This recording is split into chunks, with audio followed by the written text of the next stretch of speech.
merci pour le bienfait envers chacun de nous. Tu as été bon pour nous, Seigneur.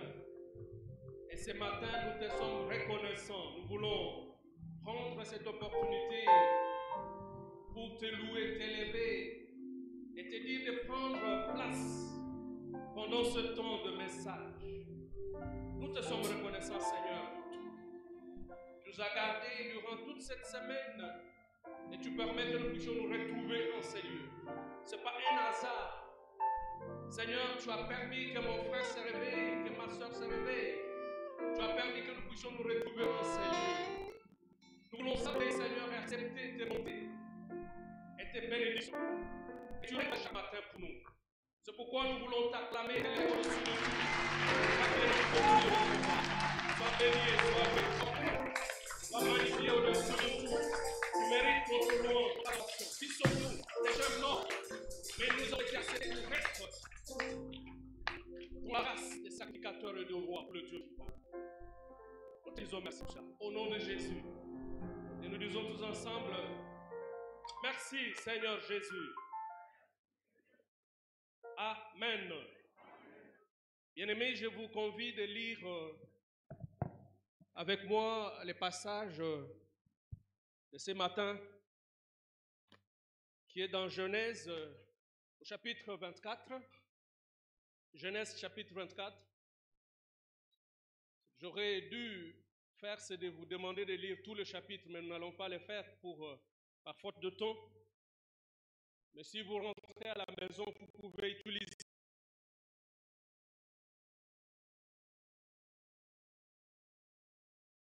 ces chapitres pour le lire en entièreté.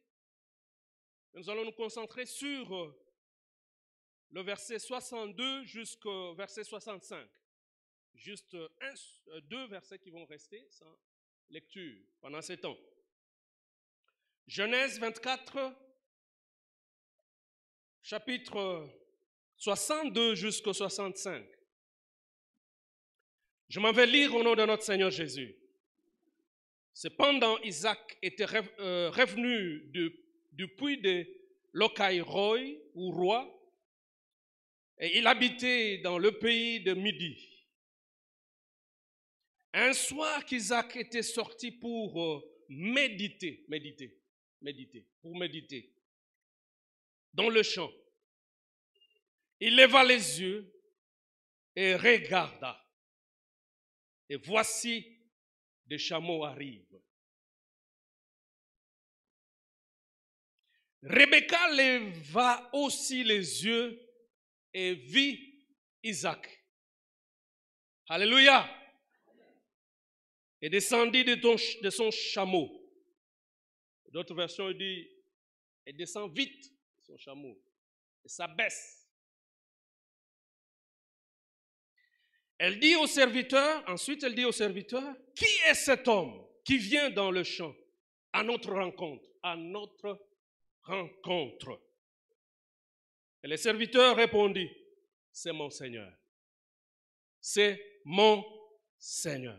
Alors, elle prit son voile, elle se couvrit. Parole de l'Éternel.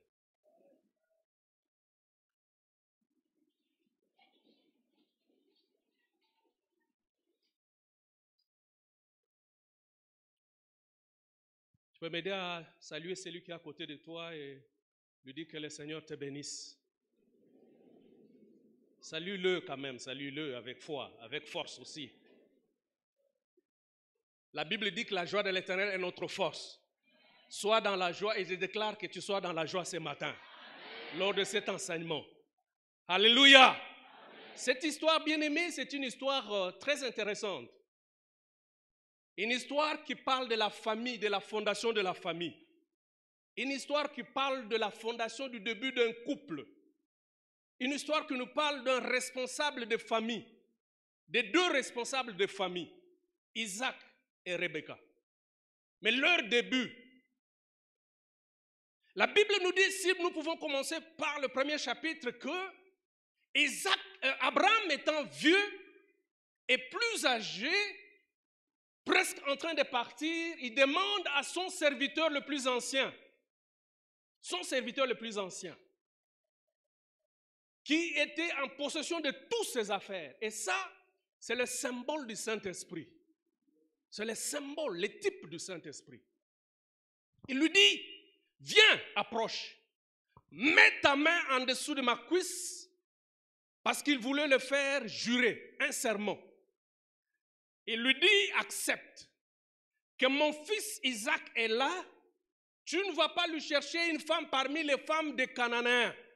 Rentre dans ma patrie, là d'où je viens, et cherche là une femme parmi les filles de mes frères, les filles de ma patrie. Et cet homme se dirige vers Canaan. Il dit, mais Seigneur, Abraham, mais si on refuse d'envoyer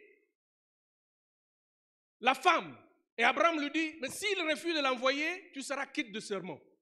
Toi, vas-y.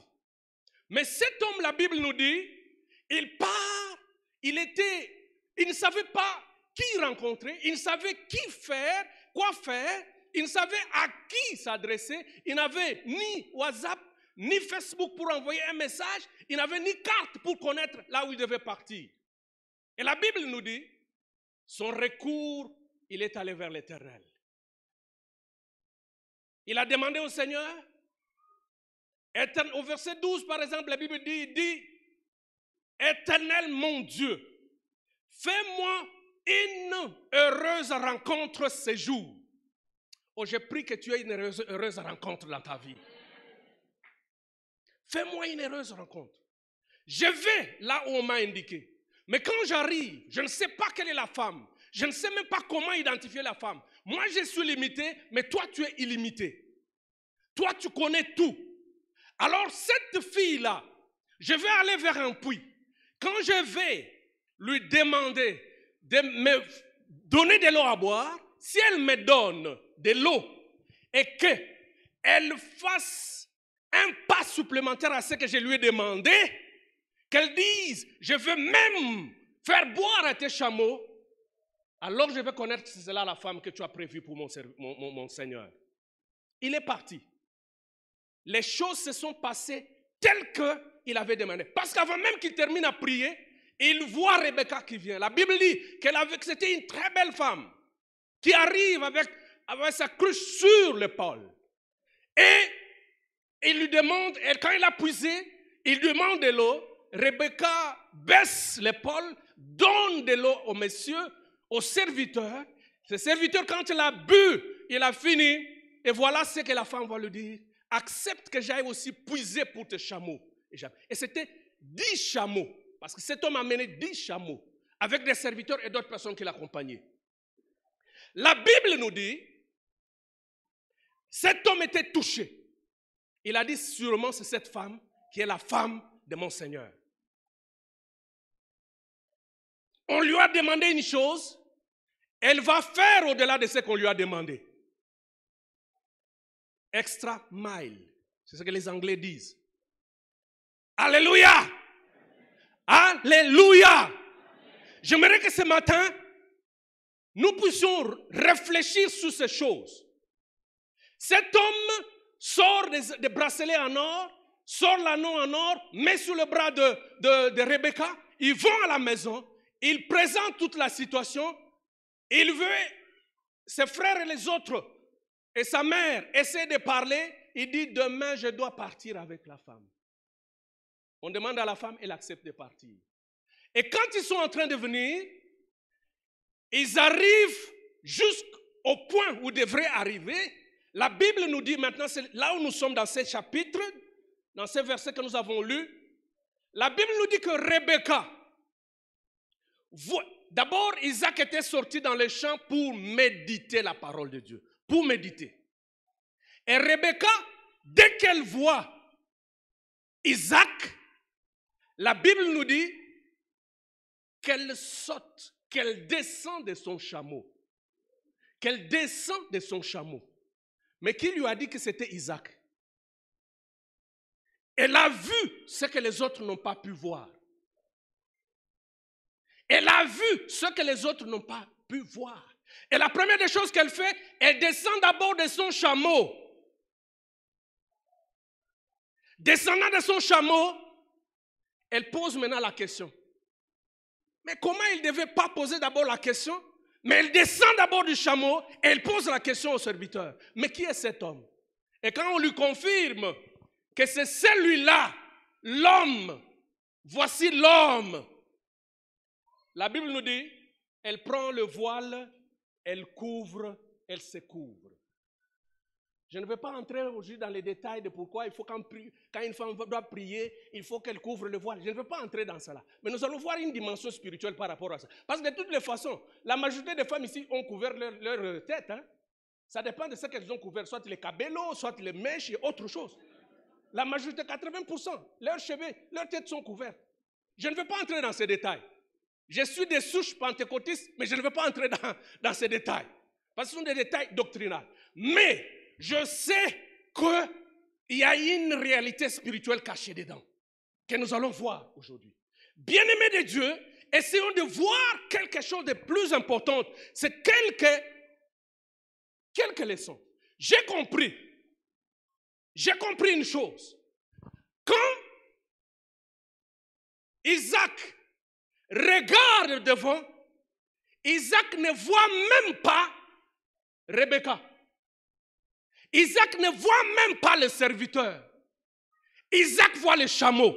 C'est ce que la Bible dit. À moins que ta Bible dise autre chose. Alléluia. Regarde celui qui est à côté de toi. S'il est un homme, tu lui poses la question. Qu'est-ce que tu vois? S'il est un homme, pose-lui la question. Qu'est-ce que tu vois? Mais c'est grave. Isaac ne voit même pas Rachel qui vient. Il sait que cet homme est allé lui chercher une femme, mais lui ne voit pas Rachel, il voit les chameaux. Mais regardez ce que Rachel voit. La Bible dit, Rachel lève les yeux, qu'est-ce qu'elle voit? Elle voit Isaac, elle voit le Seigneur. Elle voit Isaac. J'aimerais vous dire ceci. Ça, ce n'est pas sur le plan spirituel. Parlons d'abord sur le plan physique. C'est-à-dire, nous sommes d'abord dans tu vois, le temple est divisé les parvis, les lieux saints et les lieux très saints. La parole de Dieu, nous pouvons l'interpréter aussi dans ces trois parties. Parlons d'abord dans les parvis. L'homme et la femme sont différents. Alléluia. L'homme, quand il regarde, il voit les chameaux. La femme, quand elle regarde, elle voit l'homme. Alléluia. Est-ce qu'on peut acclamer très fort pour les femmes?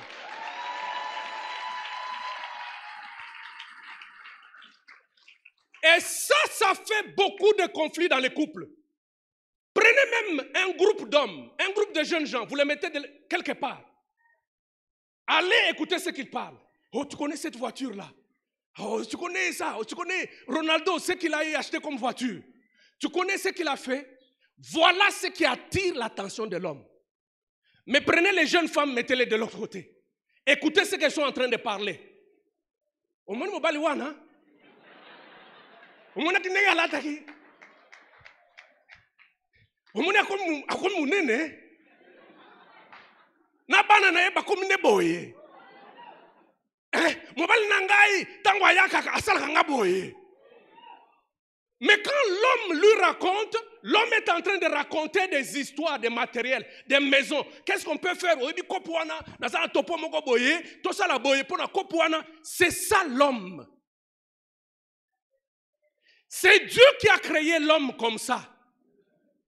C'est Dieu qui a créé la femme. La femme est attirée vers l'homme. Et vous devez bien tirer attention de gérer ces conflits. Je vous dis, il faut de l'équilibre. Il ne faut pas faire l'équilibre comme celui que je disais autrefois. Quelqu'un qui dit, j'ai l'hypertension, ma femme a l'hypotension, alors la moyenne c'est bon. Non. Il faut l'équilibre. Chère sœur, maman, il faut savoir que les hommes sont créés comme ça. À un certain moment, il te dit beaucoup de choses. Mais cela ne veut pas dire que j'encouragerai les hommes à continuer à regarder comme ça. Ayez aussi le regard de Rebecca. Alléluia. Les hommes pouvaient acclamer le Seigneur. Ayez aussi le regard de Rebecca. Ayez aussi le regard de Rebecca. Voyez l'homme. Voyez-le. En regardant même l'homme, il regarde l'image de Dieu dans l'homme. Ça, c'est une autre prédication qu'on peut faire après. Lors des séminaires, des couples et des responsables de famille. Mais aujourd'hui, c'est un culte. Beaucoup de conflits sont venus dans les familles à cause de ça. Beaucoup de conflits. Parce qu'ils ne s'entendent pas. L'autre veut beaucoup d'attention. Toi, tu es perdu dans des choses de chercher ce qu'il faut faire pour nourrir, pour faire ceci, cela, alors que lui, il s'occupe, son domaine d'intérêt, c'est toi.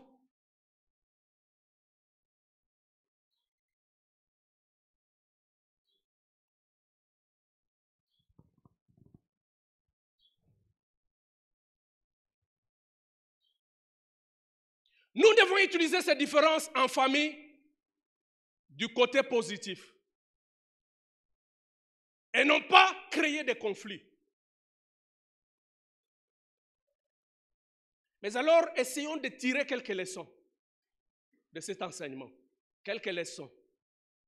La première leçon est la suivante. Première leçon, nous devons développer la conscience de la présence de Dieu dans nos familles, mais aussi dans tous les domaines de notre vie. Développer la conscience de la présence de Dieu. Conscience de la présence de Dieu.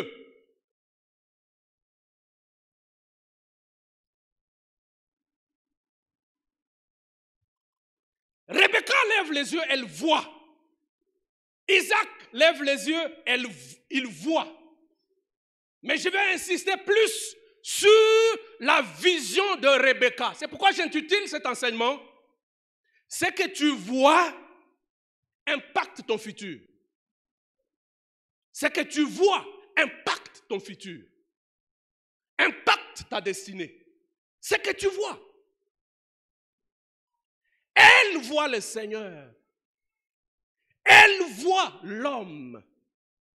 Elle voit l'image de Dieu. Rebecca voit l'image de Dieu. Alors qu'Isaac est en train de voir le chameau. La vision. Quelle vision tu as? Quelle vision?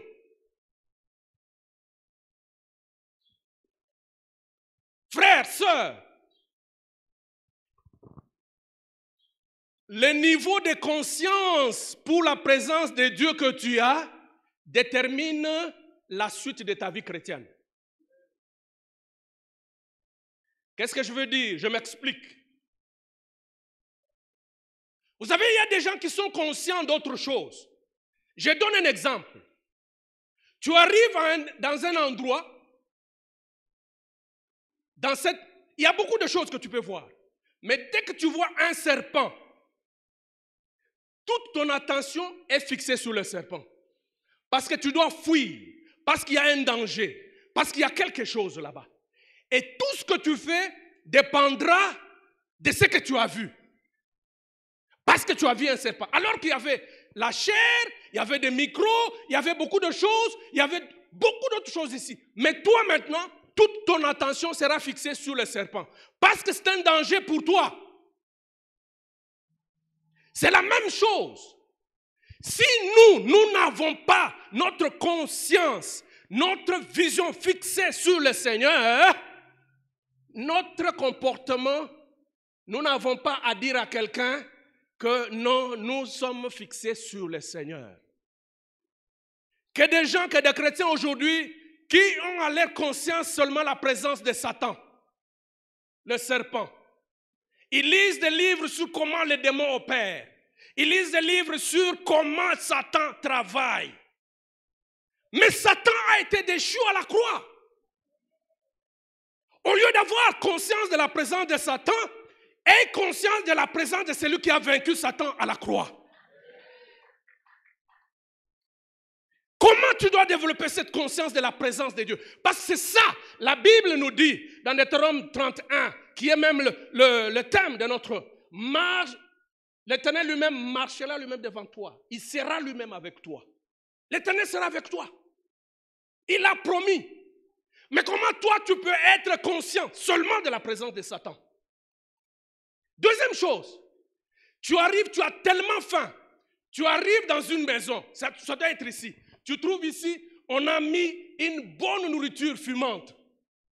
Tu vas oublier tout ce qui reste de ce côté. Ta concentration sera concentrée sur la nourriture. Thomson Batumba. Et toi, tu as faim. Tu as faim, tu as soif. Tu regardes là-bas, il y a Thomson Batumba et Et puis, il y a un peu d'eau là-bas. Tu vas oublier tout ce que tu as vu de l'autre côté. Tu vas te concentrer sur les... Ça, c'est les besoins que tu as. Oh, j'ai pris que ton grand besoin soit la présence de Dieu. Pour que tu sois concentré sur la présence de Dieu. La Bible nous dit dans Hébreu 12:2, que nous devons avoir des regards fixés sur Jésus. Lui qui est l'auteur et le consommateur de notre foi. Nos yeux doivent être fixés sur. Nous devons avoir une conscience de la présence. Et quand Dieu dit à Abraham, à Moïse, marche devant moi et sois conscient. Cela veut dire, sois intègre. Cela veut dire, tu dois à chaque instant avoir la conscience de ma présence. Quand tu as chaque moment la conscience de la présence de Dieu, tu es sûr qu'il y a des choses qui vont se passer dans ta vie. Parce que la Bible nous dit dans 1 Corinthiens 2:12, que nous qui avons le visage découvert, les contemplons comme dans un miroir, la gloire de Dieu, nous sommes transformés en la même image. Cela veut dire quoi? Pour que la gloire de Dieu se manifeste dans ta vie, tu dois avoir développé une haute conscience de la présence de Dieu dans ta vie. Tes yeux doivent rester fixés sur Jésus, doivent rester fixés sur Dieu. Alors, même ta façon de marcher va changer. Vous savez, même beaucoup de gens pêchent parce qu'ils n'ont pas la conscience de la présence de Dieu avec eux. Jésus a dit, je serai avec vous tous les jours jusqu'à la fin des temps. Mais quand tu es au travail, tu penses que Dieu t'a abandonné, tu es resté seul. Tu peux faire n'importe quoi. On raconte cette petite histoire-là d'un papa qui est parti au champ avec son garçon. Il a terminé à travailler. C'était pendant une période très compliquée. Alors, quand il veut partir, il voit dans le champ du voisin les mangues mûres. Le mangue mûr. Lui, c'est un chrétien. Il a l'habitude d'enseigner à la famille, le culte familial, tout ça. Et puis, il voit des mangues chez le voisin.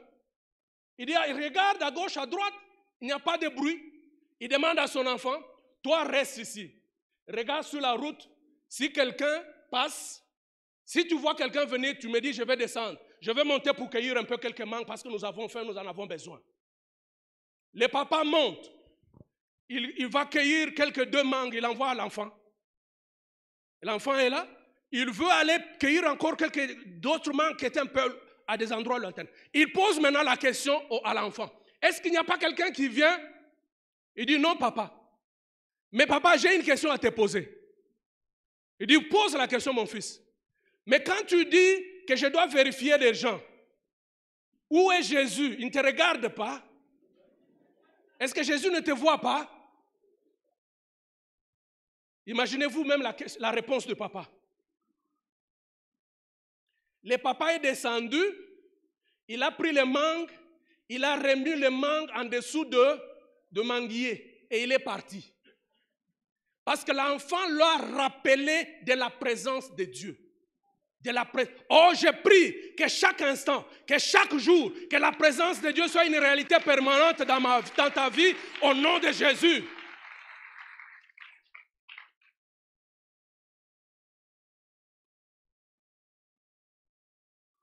Dans Psaume, la Bible dit, reconnais Dieu dans Proverbe 3:6. Reconnais l'Éternel dans toutes tes voies et il aplanira tes sentiers. Si tu reconnais, tu as cette conscience, tes sentiers seront aplanis, même dans ta famille. Aujourd'hui, il y a la crise des familles. Des divorces augmentent. En Europe, aux États-Unis, les taux de divorce augmentent comme vous n'avez pas l'idée. Et l'intelligence artificielle aujourd'hui est en train de faire des choses. Nous allons avoir même des femmes et même des hommes qui sont des robots maintenant. La crise des familles, la crise des mariages. Est-ce que l'homme est préparé à tout ce qui arrive? Mais si nous ne développons pas la présence de Dieu dans nos familles pour aider nos enfants, pour aider nous aider nous-mêmes, nous n'aurons pas à réussir, bien-aimés de Dieu. Deuxième chose, nous devons rester continuellement à l'écoute de Dieu. Continuellement à l'écoute de Dieu. Cet homme, l'ancien serviteur, il est resté à l'écoute du Seigneur. Il méditait. La Bible nous dit d'abord qu'Isaac sortait pour méditer. La méditation, c'est un élément très important qui va non seulement t'aider à rester à l'écoute de Dieu, mais aussi à développer ton intimité et la conscience de la présence de Dieu. Méditation. Donc Isaac méditait, écoutait Dieu. Quel temps as-tu de méditation avec Dieu? Dans ta vie. Cet homme a commencé dès le début à poser des questions au Seigneur et le Seigneur lui a parlé. Jusqu'à la fin, il est resté en train d'écouter ce que le Seigneur lui disait. Ici, j'aimerais vous dire, bien-aimés de Dieu, que ce que tu as écouté hier, ce que Dieu t'a dit hier, peut ne pas être exactement en détail ce qu'il te dira aujourd'hui. Donc, il faut continuer à rester à l'écoute du Seigneur. Pour ta famille, pour ton couple, pour tout ce que tu fais. Chaque jour suffit sa peine. Chaque jour a sa nourriture. Chaque jour a une parole que Dieu t'adresse particulièrement. Il ne faut pas te fier à ce que Dieu t'a dit et tu dis, aujourd'hui, tu gardes cette parole pendant toute une année. Non. Le Seigneur veut que chaque jour, tu reviennes à ses pieds en communion, en méditation, pour écouter l'instruction de ces jours. Je vous donne un exemple. Notre patriarche, Abraham, Dieu lui dit, prends ton fils unique, va le sacrifier sur la montagne que je vais te montrer. Isaac prend l'enfant. Et Abraham prend l'enfant Isaac. Ils partent avec l'enfant. La Bible nous dit, il ne savait pas quelle montagne. Dieu lui a montré la montagne. Arrivé sur la montagne, il prend l'enfant, il dépose sur l'autel. Et la Bible nous dit, il prend maintenant l'épée pour tuer l'enfant. C'est à ce moment exact que Dieu lui dit quelque chose. Arrête, ne tue pas l'enfant. Mais si Abraham avait gardé le premier message, avait dit, Dieu m'a dit, tue l'enfant. C'est-à-dire que s'il n'était pas resté à l'écoute du Seigneur, ce qui arriverait, c'est qu'il allait tuer l'enfant. Alléluia. Il y a beaucoup de gens qui ont tué leur Isaac parce qu'ils ne sont pas restés dans l'écoute du Seigneur. Isaac serait mort si Abraham n'était pas resté à l'écoute pour comprendre ce que le Seigneur lui dirait après. Deuxième exemple. Ça, c'est un mauvais exemple. Samuel. Dieu lui dit, va à Bethléem. Va. Tu vas trouver dans la maison d'Isaïe, un roi que je te demande d'ordonner ou de oindre. Samuel, au lieu d'arriver dans la famille d'Isaïe et de poser la question au Seigneur, dis-moi, je suis là, qu'est-ce que tu veux que je fasse? Non, il commence à tâtonner. On appelle le premier, Eliab, qui avait la stature de Saül. Il dit, la chair entre en danse. Il commence à dire, c'est possible que ce soit celui-ci qui soit le roi. Et Dieu intervient vite. Si Dieu n'était pas intervenu à ce moment, Samuel allait oindre Eliab et Israël serait encore en train de subir des années de désolation. Il ne s'arrête pas pour demander au Seigneur, qu'est-ce que tu me donnes comme instruction? Il tâtonne encore. Il dit, appelez-moi le deuxième. Le deuxième arrive, la même chose. Frère, même pour ton mariage, il faut attendre ce que Dieu te dit chaque jour. Pour ton travail, il faut attendre ce que Dieu te dit chaque jour. Il faut rester toujours à l'écoute de Dieu. Dieu a besoin que tu sois attaché à lui. Que tu aies la communion avec lui pour chaque pas de ta vie. Si tu n'as pas reçu l'instruction, ne bouge pas là où tu es. Jusqu'à ce que le Seigneur te donne l'instruction. Dans ton mariage, dans ta famille, il faut rester à l'écoute de Dieu continuellement.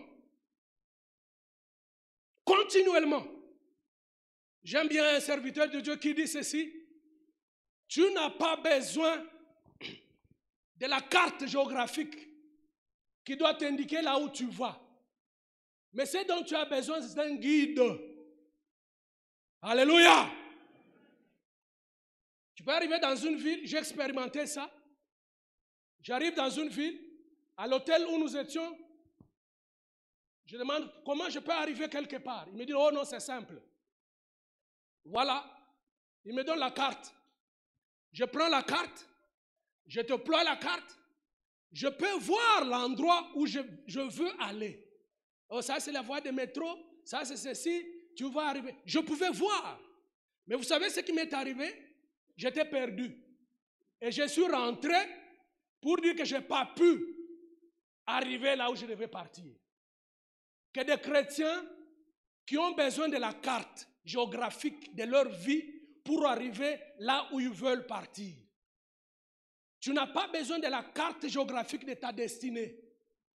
Tu as besoin du guide qui est le Saint-Esprit de Dieu, qui doit t'orienter, te donner des instructions chaque jour de là où ce que tu dois faire.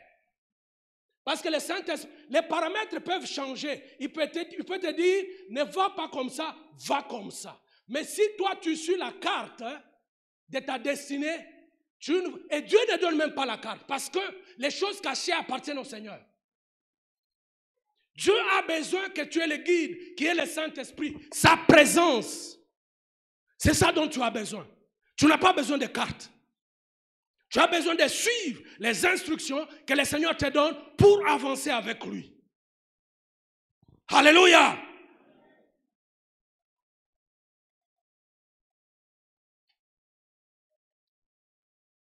La dernière chose,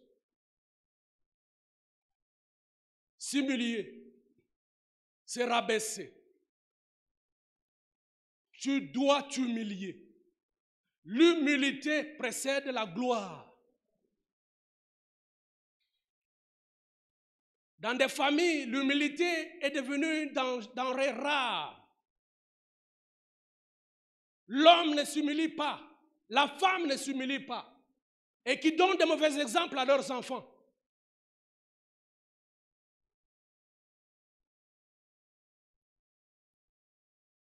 L'humilité. Dans ce passage, la Bible nous dit que dès que Rebecca a vu l'homme, voici l'homme. Dès qu'elle a vu l'homme, la première des choses qu'elle a faites, elle est descendue de son chameau. Elle est descendue et s'est rabaissée. Ça, c'est une intuition qu'elle a déjà. Une inspiration que voici l'homme. J'aimerais dire à quelqu'un, si tu as fait une rencontre authentique avec Jésus, ta vie ne sera pas la même. Ta vie ne sera plus la même. Une rencontre authentique avec Jésus crée l'humilité. Elle s'est rabaissée. Elle est descendue de son chameau. Parce qu'Isaac, c'est le type de Jésus.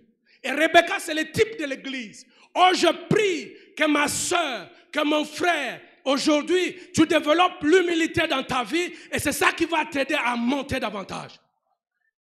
Quand tu t'abaisses, alors Dieu va t'élever. Quand tu t'abaisses, alors Dieu va t'élever. Tu vas te poser la question, mais moi je ne pense pas que je suis orgueilleux.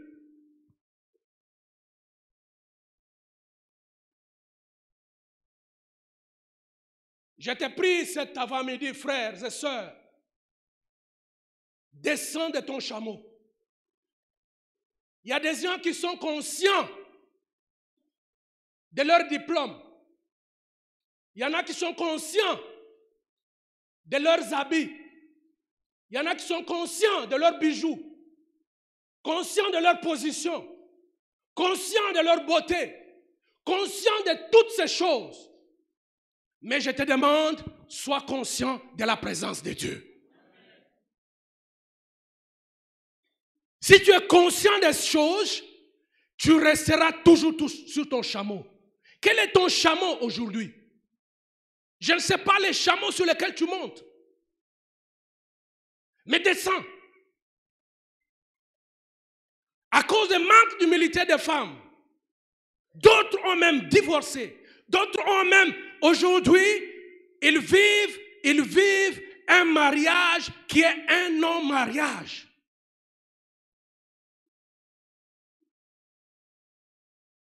Quand l'homme entre en chambre, la femme va à la cuisine. Quand l'homme suit à la cuisine, la femme dans la chambre des enfants.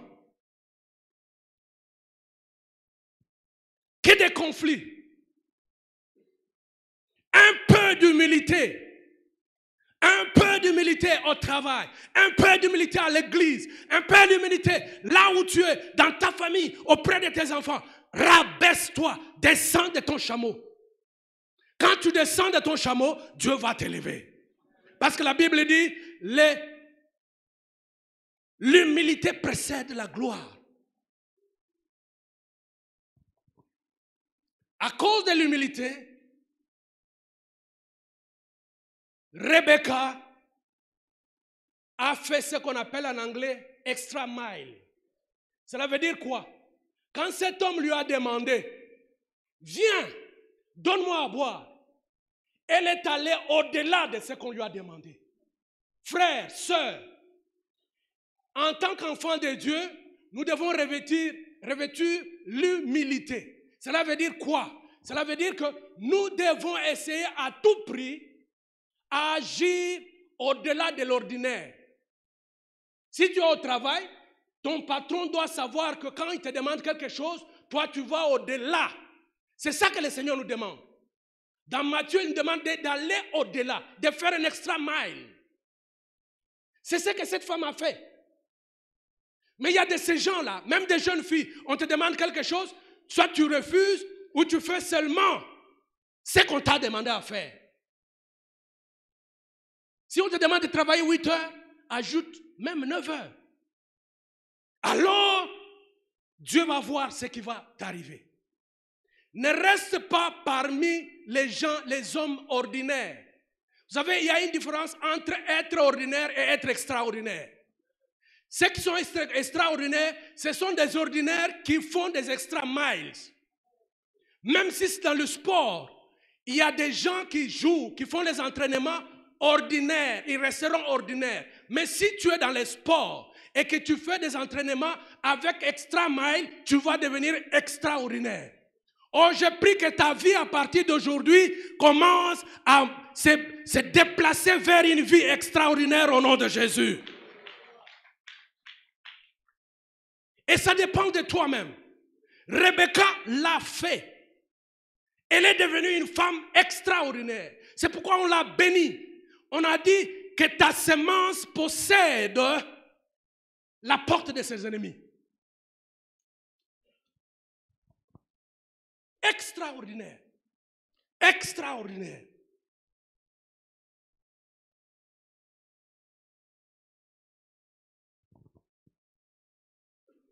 Je me souviens alors, parmi mon deuxième travail, pour aller là-bas, d'ailleurs, j'ai reçu des confirmations de la part du Seigneur que je devais quitter là où j'étais. Comme ça, alors que j'avais beaucoup de projets, je devais quitter.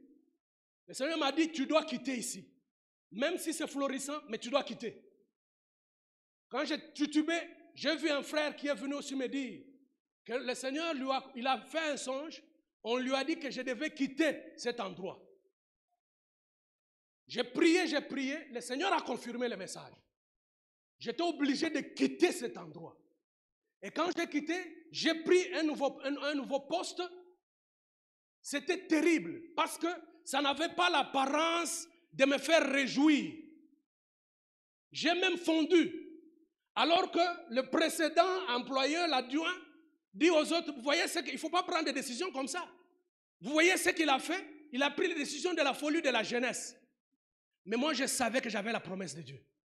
Le Seigneur m'a dit, quitte. Là où je suis arrivé, il y avait juste un petit projet qui me payait un peu la moitié. Et il y avait un autre projet de recherche qui est venu, on ne me payait pas.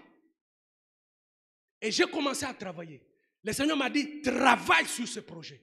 J'ai commencé à travailler. J'ai même risqué un accident d'avion sur ce projet-là. Je n'étais pas payé. Un autre projet à côté, c'est celui-là qui me payait. Le Seigneur m'a dit, continue sur ce projet. Le responsable qui était à l'étranger de ce projet est arrivé. Il demande, mais pourquoi? Qu'est-ce qui se passe? Celui-là, on lui paye combien? On dit non, celui-là, on ne paye pas. Il était tellement fâché, à tel enseigne qu'il a commencé des conflits, et à un certain moment, il a même démissionné, il a quitté là où il était. Et je vous informe, bien-aimés de Dieu, c'était ce travail qui m'a ouvert toutes les portes qui m'ont aidé jusqu'à aller, même dans mes études, aller plus loin. Parce que je suis resté là où le Seigneur, écoutait ce que le Seigneur me disait. Et là où j'étais avant, les choses ont commencé à se dégringoler, d'une façon extra. Et donc, ce que je veux te dire, bien-aimé de Dieu, c'est que ne reste pas à faire seulement ce qu'on te demande de faire. Non, combien? Combien? Ne regarde pas l'argent, mais regarde la promesse de Dieu. Ne regarde pas les gains actuels, regarde ce que Dieu te dit. Et donc, en résumé, je voulais te dire, recherche la présence de Dieu dans ta vie. Sois conscient de la présence de Dieu. De deux, sois vraiment à l'écoute de Dieu pour chaque jour. Médite, recherche. Si tu n'as pas encore une orientation claire, ne quitte pas là où tu es. Attends jusqu'à ce que Dieu te dise. Et en troisième lieu, il faut t'humilier. Il faut t'humilier. Vous savez, ne dis pas que moi je ne suis pas humble. À un certain moment, le Seigneur m'a dit, il y a quelque chose que je dois encore traiter en toi. J'ai dit, Seigneur, c'est quoi? Il dit, mais c'est l'orgueil. J'ai dit, oh. Alors que moi, j'ai fait beaucoup de cours sur le leadership. Il y a même des assessments, toutes les évaluations qu'on fait. Il y a des évaluations. On nous demandait dans les cours de leadership que tu dois envoyer des emails à plus de 50 personnes. Non seulement des gens avec qui tu travailles. C'est-à-dire des gens avec qui tu travailles, des gens avec de la famille, d'autres personnes. 50 personnes. Tu envoies des emails. C'est une évaluation. Et puis, avec des questions. Tout le monde répond individuellement à ces emails. Quand j'ai lu les emails qui étaient répondus pour moi avec mon coach qui était en Afrique du Sud, je me suis rendu compte que lui-même était étonné de me rendre compte que les gens parlaient et revenaient plus sur l'humilité. C'est un homme humble, c'est un homme intègre. Mais j'ai dit, Seigneur, mais c'est quoi ça? C'est contradictoire avec ce que les gens disent. Le Seigneur m'a dit, l'orgueil que j'ai à traiter dans ton cœur, c'est ceci. Regarde, tu es perfectionniste et tu n'acceptes pas que ta personnalité soit touchée. C'est ça que je veux enlever. pour être un bon serviteur de Dieu, tu n'as pas besoin à protéger davantage ta personnalité. Protège ta personnalité contre les scandales, mais ne protège pas ta personnalité contre toutes les choses qui peuvent arriver. Sinon, Joseph allait continuer à aller au tribunal pour accuser la femme de Potiphar. Qu'est-ce que Joseph pouvait faire pour se défendre devant ce que la femme de Potiphar avait fait? C'est cette dimension d'humilité aussi que nous devons rechercher. C'est-à-dire que tu es mort, tu dépends de Dieu totalement. Qu'importe qu'arrive, Dieu lui-même va te défendre. Ne reste pas en train de te cramponner sur ta personnalité. Tu dois protéger ta réputation. Mais tu ne dois pas protéger ta réputation jusqu'à ce que tu deviens obsédé de ta réputation. Par moment, le Seigneur peut permettre que ta réputation même monte, soit vraiment en éclat. Mais qu'est-ce que tu dois faire? C'est Dieu qui est au contrôle de toutes choses. Ta position, c'est de rester attaché au Seigneur, rester attaché au Seigneur. Je te demande de te descendre de ton chameau. Est-ce que tu peux te tenir debout, frère? Descends de ton chameau. Ce n'est pas ton chameau. Il y a dans les couples d'autres personnes qui sont sur les chameaux de communauté universelle des biens.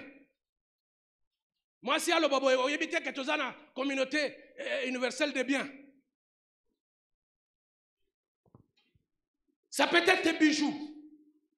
Quels sont des chameaux? La chose pour laquelle tu es conscient, tu es resté, tu es préoccupé par laquelle, c'est ça qui occupe ta conscience. Élève ta main.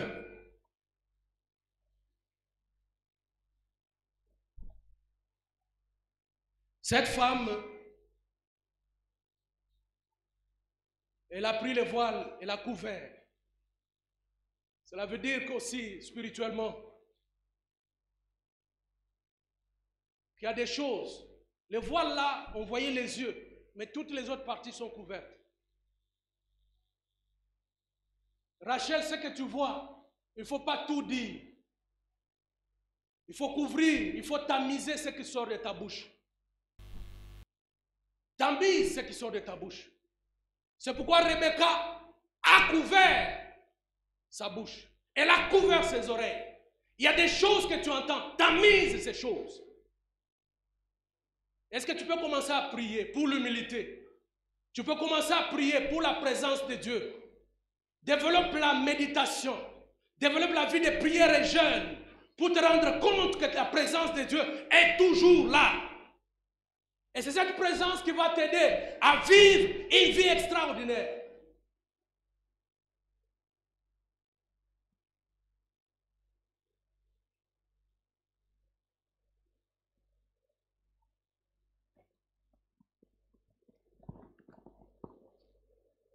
Résiste aux orgueilleux, mais il fait grâce aux humbles. Dieu résiste aux orgueilleux, mais il fait grâce aux humbles. Si tu t'engages à t'humilier de ton orgueil spirituel, ton orgueil socio-professionnel, ton orgueil social, Dieu te fera grâce. D'autres obstacles dans ta vie de prière, c'est parce que tu n'es pas humble, tu es orgueilleux. Si ce matin tu peux enlever ces obstacles, tu verras la gloire de Dieu. Tu es orgueilleux. Un orgueilleux n'a pas de considération des autres. Un orgueilleux a toujours une haute opinion de lui-même. Un orgueilleux. Dieu résiste aux orgueilleux. Très bien. Nous voulons prier pour les couples. Tous les couples, passez devant. Nous voulons prier pour les couples.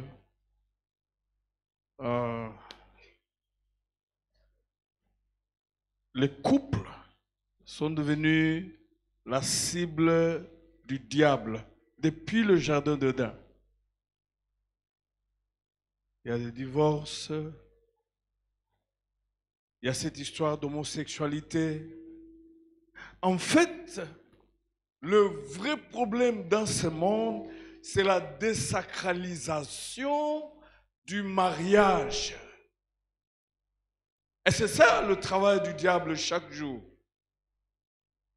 Que vous le vouliez ou pas, vous êtes la cible du diable parce qu'il sait que s'il réussit à détruire le couple, le mariage, c'est toute la société qui est renversée, c'est toute l'église qui est détruite, renversée, brûlée.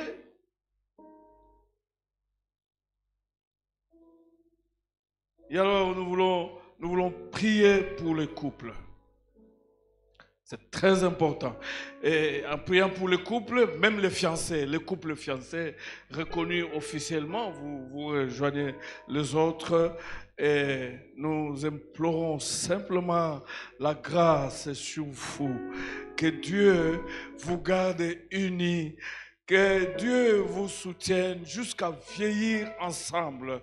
Et l'orateur nous a donné Genèse 24, mais Genèse 24, premier verset, dit ceci: Abraham était avancé en âge et béni en toutes choses. La pensée de Dieu pour le couple, c'est de vous voir rester unis jusqu'à la fin. Et vous, le couple qui êtes là, vous allez lever vos mains, nous allons prier pour vous. Nous allons vous cacher entre les mains du Seigneur. Oh, gloire à Dieu. Nous allons détruire dans le nom puissant de Jésus-Christ toutes les manœuvres diaboliques cherchant à vous séparer, à vous distancier, à vous nuire. Le premier amour a disparu. C'est le diable qui a volé cela. Au nom de Jésus, l'esprit de service, vous n'êtes plus serviable. C'est le diable. Ces querelles, ces petites disputes, cette incompréhension des choses, que Dieu aide le couple à regarder sur la même direction. Oh, élevez vos mains, nous allons prier pour vous, vous bénir. L'ennemi vous attaque même par la maladie. Nous détruisons ces choses et nous sommes en train de vous bénir, pour que vous soyez forts, vous soyez en bonne santé, vous soyez capables, vous ayez des moyens, vous éleviez vos enfants, vous éleviez et vous voyez de génération, vous êtes des couples précieux pour Dieu. Gloire à Dieu, alléluia. Gloire à Dieu, gloire à Dieu. Nous détruisons toute arme du diable dressée contre vous, les couples ici présents. Nous détruisons toutes les manœuvres. Nous brûlons toutes les œuvres du diable contre le couple dans cette paroisse, dans le nom puissant de Jésus-Christ. Oui, Seigneur, entre tes mains, personne ne peut ravir ces couples.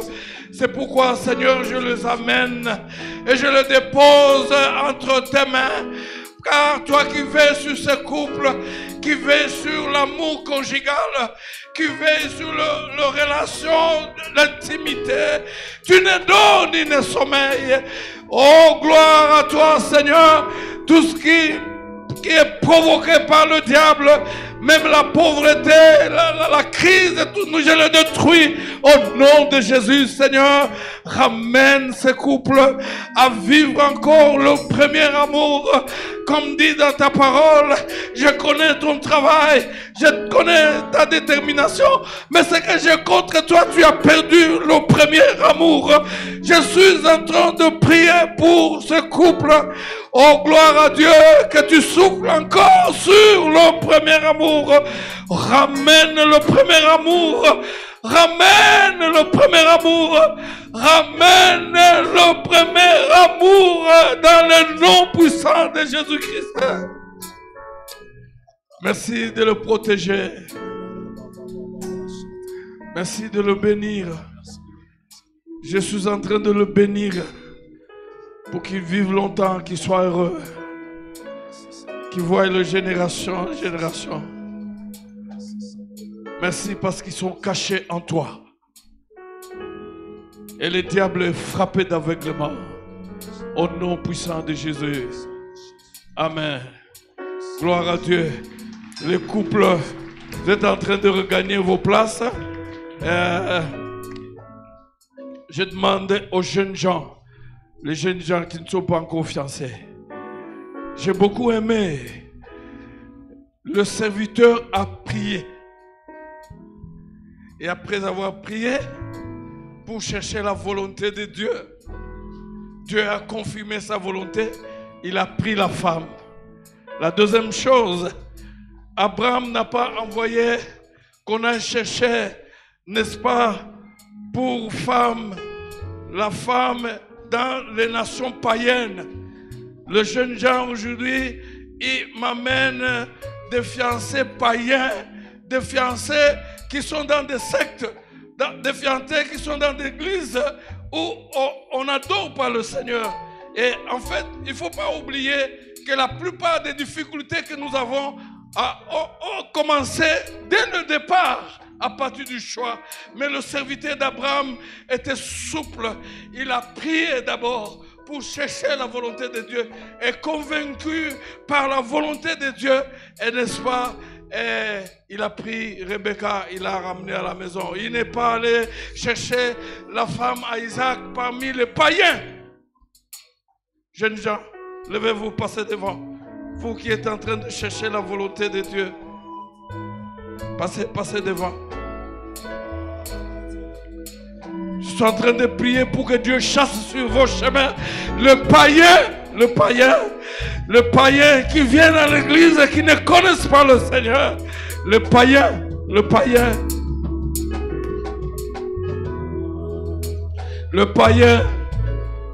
Levez vos mains, commencez à prier. Abraham n'a pas envoyé son serviteur aller chercher la femme à son fils Isaac parmi les païens.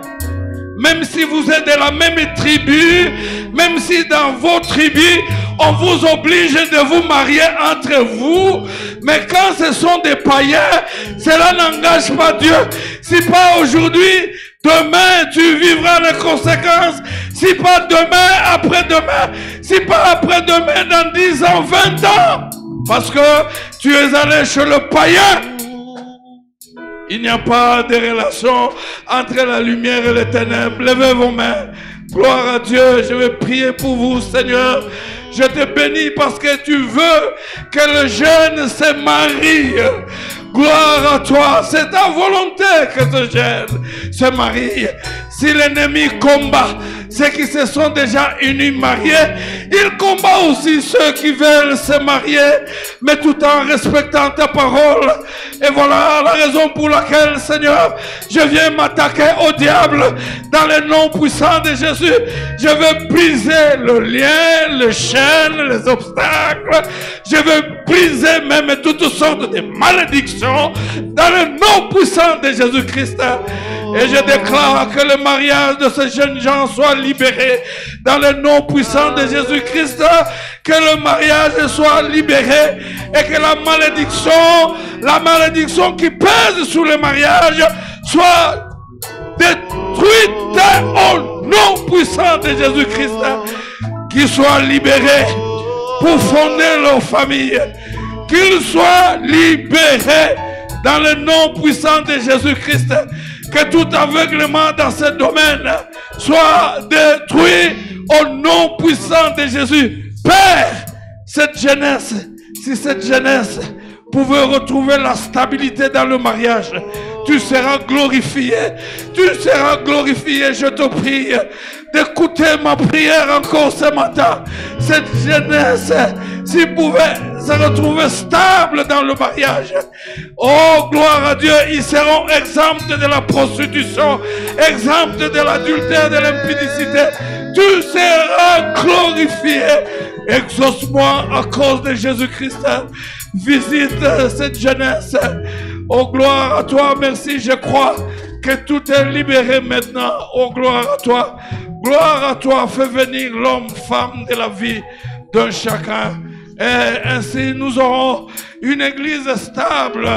Nous aurons une nation stable au nom de Jésus-Christ. Amen.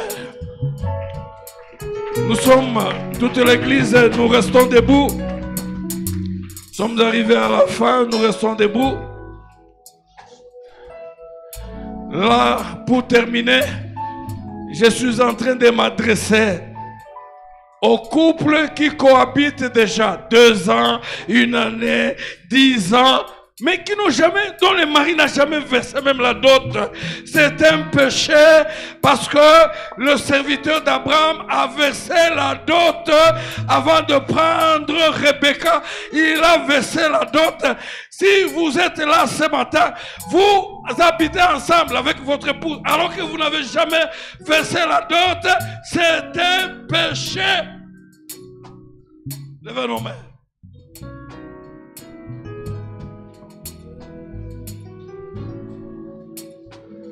Le mariage d'une seule femme et d'un seul homme, voilà.